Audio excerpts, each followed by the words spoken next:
15 साल बाद विदेश से लौट करके इंडिया आया। ये पटना पहुंचा तो जैसे वक्त रुक सा गया था। पैसा था नहीं मेरे पास, मुझे एक फिजिशियन का यहाँ सपोर्ट नहीं मिला। घर अपने होते हुए अपनी बीवी के साथ हॉस्पिटल में शिफ्ट कर गया। 20 घंटा काम करता था।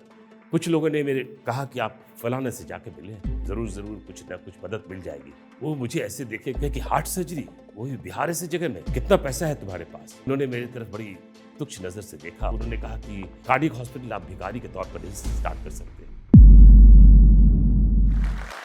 हम तो किस्सा गो हैं, हमें किस्सा कहने से मतलब। तुम ना सुनो तो कुछ ना होगा, हाँ सुन लेते तो अच्छा है। कहानी शुरू होती है मिड 1960s में, जब एक डरा सहमा हुआ सा लड़का, एहसास कमतरी, लैक ऑफ सेल्फ कॉन्फिडेंस, जो घबराया हुआ सा लड़का, सहमा हुआ सा लड़का, जिसे कुछ समझ में नहीं आती थी, बोल भी नहीं ठीक से पाता था, किसी तरह से सेंट माइकल स्कूल में उसका दाखिला हो गया। मैं बहुत कमज़ोर था पढ़ाई में भी और और सब मामले में भी। जब और बच्चे सबको 1 घंटा लगता था अपना क्लास प्रिपेयर करने में लिए, टास्क प्रिपेयर करने के लिए, मुझे शायद 4 घंटा में भी नहीं हो पाता था। मेरे भाई बहन बहुत तेज थे पढ़ाई में, वो लोग टॉपर्स थे बैच के, और 42 लड़कों के क्लास में मेरी रैंक हुआ करती थी 41। मेरे पिताजी ने कहा कि शुक्र करो, एक से तो बेहतर हो। मैं काफ़ी खोया खोया सा रहता था स्कूल में, इसलिए भी कि एक तो ऐसे ही ऑकवर्ड था, कुछ समझ में नहीं आता था, और दूसरी कि मैं बहुत खराब करता था क्लास में, कुछ गुमसुम रहता था। तो हमारे प्रिंसिपल जो थे फादर मर्फी, उन्होंने एक दिन मुझे बुलाया, कहा कि तुम कभी हंसते खेलते तुम्हें नहीं देखा, और बच्चे सब 5 मिनट लेट आते हैं क्लास में, तुम 5 मिनट पहले पहुंच जाते हो क्लास में, और सबकी खेलते रहते हैं, धूल उल लगा रहता है, तुम आते हो, कभी हंसना खेलना सीखो। वो इमली के पेड़ के पास चले जाओ जहां पर सब बच्चे मार्बल्स खेलते हैं। दिन के वक्त वही मार्बल्स खेलना, जब पैंट गंदा हो जाए 5 मिनट लेट पहुंचना। अगर टीचर डांटेगी तुम्हें, तुम्हारी तबीयत ठीक हो जाएगी।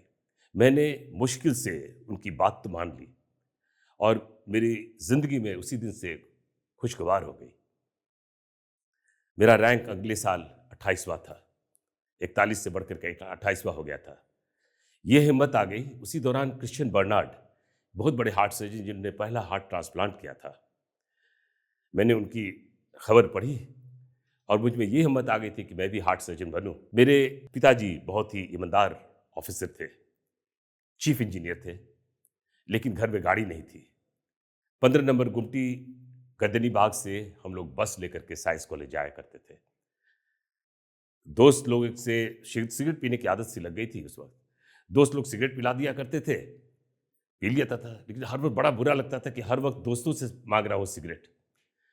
तो माँ को झूठ बोल देता था कि माँ आज बस छूट गई है, रिक्शा का पैसा दो, 1 रुपया ले लेता था माँ से, और गर्दनी बाग से वॉक करके साइंस कॉलेज चला जाता था। 1 रुपया बचा करके खुद सिगरेट पीता था, और वो दोस्तों जिनसे सिगरेट मैंने मांग कर पिया है महीनों भर, उनको पिलाता था। 2 जोड़ा कपड़ा था, यही हालत से तो बचपन कटी। मेडिकल कॉलेज खुदा की इनायत थी, मालिक की इनायत थी कि मेरी एडमिशन हो गई। मेडिकल कॉलेज में compete कर गया मैं, एडमिशन हो गई मेरी मेडिकल कॉलेज में। मेडिकल कॉलेज पढ़ करके डॉक्टर बन गया। एमएस कर रहा था जनरल सर्जरी में। उसी वक्त दिमाग में कुछ फितूर आया, मैं संन्यास लेने को चल पड़ा। पटना से निकल अल्मोड़ा गया। अल्मोड़ा में किसी ने मुझे बुलाया कि एक बाबा हैं, यहाँ से 17 किलोमीटर दूर गगौल एक जगह है, वहाँ माँ की स्थापना हुई है मूर्ति की, वहाँ चले जाओ। मैं 17 किलोमीटर सुबह उठा, भूखे प्यासे चल दिया बाबा के चक्कर में। वहाँ गए तो देखा कि वो चुपचाप बैठे माँ की एक मूर्ति की स्थापना किए हुए थे, वहाँ पर पूजा कर रहे थे।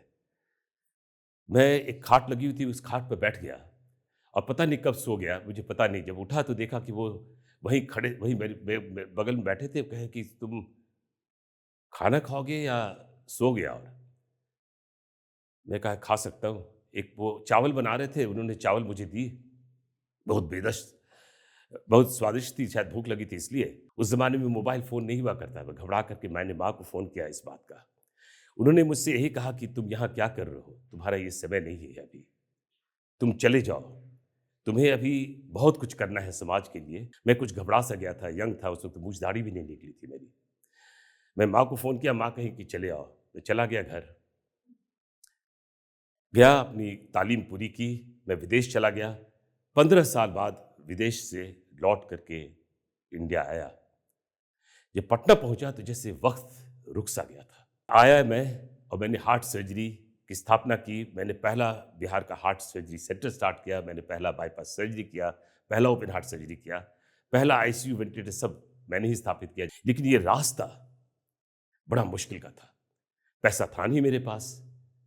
कुछ लोगों ने मेरे कहा कि आप फलाने से जाके मिलें। बड़े आदमी हैं, बड़े अस्पतालों हैं उनके, उनसे जाके मिलिएगा, आपको ज़रूर कुछ ना कुछ मदद मिल जाएगी। मैंने अपने पिताजी को कहा कि आप भी चलिए मेरे साथ। पिताजी कहे कि नहीं, तुम अकेले जाओ। लेकिन कहा, एक ही चीज़ ने मुझे बताया कि देखो, ये जब बड़े लोग से मिलने जा रहे हो ना, एक बात का ध्यान देना, इसके पहले कि तुम्हें रूम से निकलने को कहें, तुम उनके बॉडी लैंग्वेज से समझ करके रूम छोड़ देना। मैं उस सज्जन के पास गया, पैरवी थी इसलिए मुझे मिलने का मौका मिल गया। उन्होंने कहा कि तुम्हारे पास 5 मिनट है। चाय पहले से रखी हुई थी ताकि 5 मिनट से साढ़े 5 मिनट ना हो जाए। मैं बैठा तो सोचा कि शायद मैं नौकरी माँगने आया हूँ। मैं कहा कि मैं कार्डियक सर्जन हूँ, विदेश से ट्रेन होकर आया हूँ, ये ऑस्ट्रेलिया से मैंने फेलोशिप वगैरह करके आया था। कहा कि सो तुम्हें नौकरी चाहिए? तो कहे कि नहीं हुज़ूर, मैं बिहार ऐसी जगह में हार्ट सर्जरी स्टार्ट करना चाहता हूँ। वो मुझे ऐसे देखे, क्योंकि कहे कि हार्ट सर्जरी, वो भी बिहार ऐसी जगह में? कितना पैसा है तुम्हारे पास? तो मैंने कुछ ऐसे बताया कि बस यूँ कुछ पैसा इकट्ठा कर लिया हूँ। तो उन्होंने मेरी तरफ बड़ी तुच्छ नज़र से देखा और हाथ यूँ की, जैसे मुझे पिताजी की बात याद आ गई कि इसके पहले कि तुम्हें निकलने को कहें, तुम खुद चले जाओ। हम कहे कि बस इतना ही पैसा है। तो उन्होंने कहा कि you can't start a hospital like cardiac hospital like a beggar. Cardiac hospital आप भिखारी के तौर पर नहीं स्टार्ट कर सकते। और उन्होंने यूँ कहा, मैं निकल रहा था। मैं कहा कि बहुत-बहुत शुक्रिया हुज़ूर, आपके इस एडवाइस का बहुत-बहुत शुक्रिया। जाते-जाते मैंने उनसे एक यही सवाल पूछी कि अगर भिखारी को कोई ड्रीम हो तो वो क्या करे? अ, तो कहे कि ऑल द बेस्ट, मैं मैं मैं प्रार्थना करूँगा कि तुम्हें मिले। उनके कि मंज़िल तो मिल ही जाएगी, भटकते ही सही, गुमराह तो वो है जो घर से निकलते ही नहीं। काफ़ी अरसे बाद मैंने हॉस्पिटल तो स्टार्ट कर दी। काफ़ी मुश्किल का समय था हॉस्पिटल स्टार्ट करना, पैसा कम था, रिसोर्सेज़ उस वक़्त बिहार में बहुत कम थी। यहाँ तक कि जब गैस पाइपलाइन पूरे बिहार के किसी अस्पताल में नहीं था, मैंने किसी कंपनी को कहा तो कहा कि 16 लाख लगेगा। कि 16 लाख कहाँ से लाऊं? मैं खुद गैस पाइपलाइन के प्लांट में सेटल करके, पूरा सर्किट करके, खुद एक लोकल वेल्डर को पटना सिटी से बुलाकर किया और I save the hospital 12 lakh रुपया। इस तरह से तो किस तरह से अस्पताल स्थापित कर दिया। मुझे एक फिजिशियन का यहाँ सपोर्ट नहीं मिला। इतनी बड़ी चीज़ स्टार्ट किया, पूरे पेपर में चारों ओर doctor Ajit Pradhan starts cardiac surgery in Bihar, modern day cardiology cardiac surgery start हुई बिहार में। लेकिन किसी फिजिशियन का सपोर्ट नहीं रहा। मैं सुबह ऑपरेशन करता था, पेशेंट को उस दिन देखता था, अगले दिन गाड़ी पर बैठ करके रात भर सफ़र करता था, एक शहर में जाता था, एक कस्बे तक में जाकर के अपने डॉक्टर को अपना परिचय देता था और कहता था कि हार्ट सर्जरी बिहार में स्टार्ट हो गई है और आप पेशेंट भेजें। ऐसे तो मैंने अपनी इनिशियल शुरुआती दिन काटी। घर अपने होते हुए अपनी बीवी के साथ हॉस्पिटल में शिफ्ट कर गया। 20 घंटा काम करता था। मेरी बीवी कहीं कि सो बहुत नाराज़, बहुत निराश लग रहे हो तुम शुरू-शुरू में। हम कहे कि मंज़िल मिले या न मिले इसका गम नहीं, तुम साथ-साथ हो मेरे ये भी तो कम नहीं, यही काफ़ी है। And we succeeded. पहला कैथ लैब खरीदा, cardiac surgery became a reality. Physician नहीं भेजे, पेशेंट के माउथ से आने लगा और अपने हॉस्पिटल को पहला एनएबीएच एक्रेडिटेड मिल गया। कुछ दिन बाद कुछ दिन बाद वो सज्जन, जो बड़े सज्जन थे, जिनसे मेरी भेंट हुई थी, उनको एक पार्टी में फिर मुझसे मेरी भेंट हो गई। एक आदमी ने परिचय कराया कि ये है डॉक्टर अजीत प्रधान, बिहार के पहले हार्ट सर्जन, जिन्होंने पहला हार्ट सर्जरी स्टार्ट किया है। तो मेरी तरफ देखते हुए कहा कि सो बिहार में हार्ट सर्जरी होती है? उनके कि जी सर मैंने ही उसको अंजाम दिया, आज से 7 साल हो गए। मैंने पहला कैथ लैब लिया, इतना इतना इतना सर्जरी कर चुका हूँ। तो फिर हम कहे कि सर मैं आपसे मिल चुका हूँ। तो उन्होंने कहा कैसे?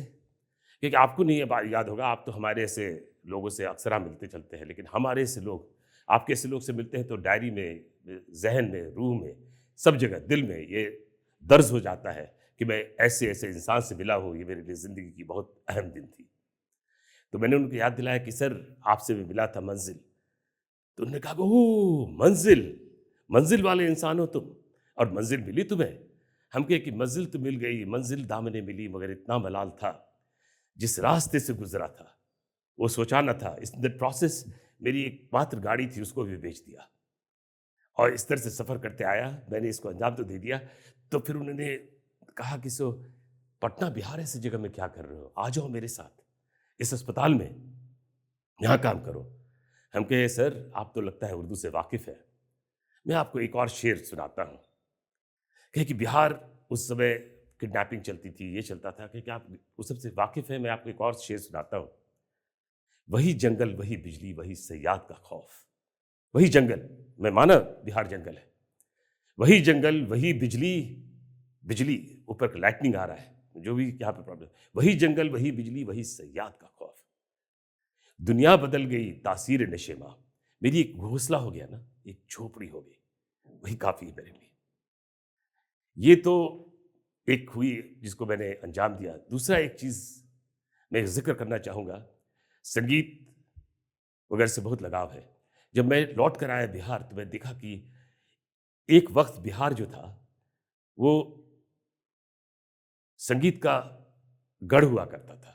जिस भी कलाकार को यहाँ बुलाया नहीं जाता था दुर्गा पूजा में, वो सोचता था कि शायद मेरे रियाज़ में कोई कमी है कि मुझे बुलाया नहीं गया है। वो संगीत का गढ़ जहाँ पर कहीं भीमसेन जोशी गा रहे होते, तो कहीं मल्लिकार्जुन मंसूर गा रहे होते। वो जो मैं लौट कर आया तो वही बिहार में किशोरी मोनकर को स्टेज से उठा करके फेंक दिया था। मुझे बहुत दुःख लगा और मैंने एक संस्थान की स्थापित की जो आज शायद ईस्टर्न इंडिया में सबसे वेल नोन संस्थान है, Navras school of performing arts, to promote Hindustani music and classical arts. एक छोटे 10,000 रुपए से स्टार्ट किया, जिसमें कुमार गंधर्व की डॉटर जो है मेरी दोस्त कलापनी कोमकली आई, और तब से लेकर के आज जब लोगों को घर घर जाकर बुलाते थे, जैसे बेटा बेटी की शादी कर रहे हैं, आइए शास्त्रीय संगीत सुनाते हैं।